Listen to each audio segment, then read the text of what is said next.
Welcome to Mergery.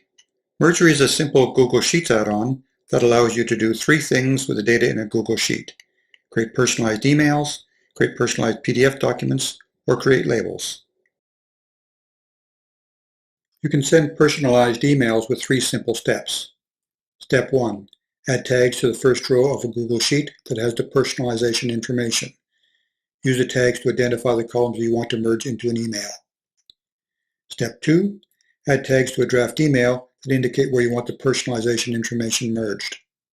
In Step 3, open the Mergery dialog box, select the draft email that you want to use, and tap the Send the Emails button.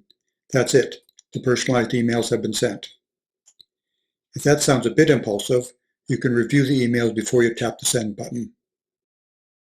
You can also create personalized PDF documents by adding tags to a Google Doc. The PDF files will be saved to your Google Drive. If you add an attach tag to the draft email, the personalized PDF document will be attached to the personalized email before it is sent.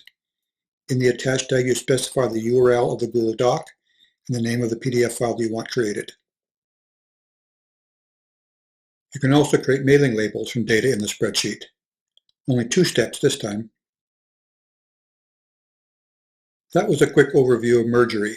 More information and a more detailed video are available on the website. Thank you for your interest.